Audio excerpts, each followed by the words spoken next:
10 hal yang wajib kamu ketahui sebelum memulai investasi saham. 1. Pengetahuan dasar tentang pasar saham.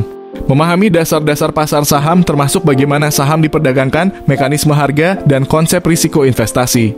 Ini memberikan landasan untuk pengambilan keputusan yang lebih baik. 2. Tujuan dan rencana investasi. Menetapkan tujuan investasi jangka pendek, menengah, dan panjang serta merencanakan strategi investasi sesuai dengan tujuan tersebut. Hal ini membantu dalam menentukan durasi investasi dan level risiko yang dapat diterima. 3. Profil risiko dan toleransi risiko. Menilai profil risiko pribadi dan menentukan sejauh mana toleransi risiko terhadap fluktuasi harga saham. Ini membantu dalam memilih instrumen investasi yang sesuai. 4. Pemahaman terhadap perusahaan dan industri. Mempelajari fundamental perusahaan dan industri tempat saham tersebut beroperasi. Analisis pendekatan fundamental membantu mengevaluasi kesehatan finansial suatu perusahaan. 5. Pemilihan saham berdasarkan riset mendalam. Melakukan riset mendalam sebelum membeli saham tertentu.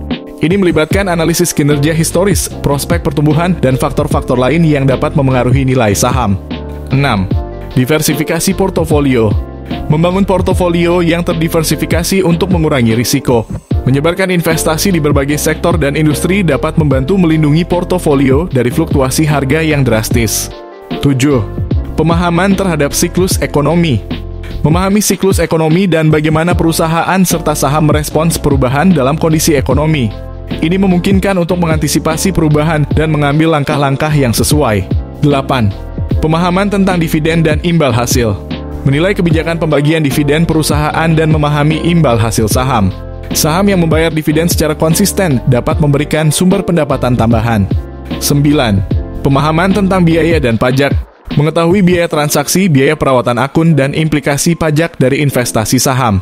Ini membantu mengoptimalkan keuntungan bersih dari investasi. 10. Pemantauan dan evaluasi terus-menerus. Melakukan pemantauan dan evaluasi portofolio secara berkala. Merinci perkembangan saham, mengidentifikasi perubahan dalam kondisi pasar, dan menyesuaikan strategi investasi sesuai kebutuhan. Dengan memahami dan mengimplementasikan aspek-aspek di atas, investor dapat meminimalkan risiko dan memaksimalkan potensi keuntungan dalam dunia investasi saham.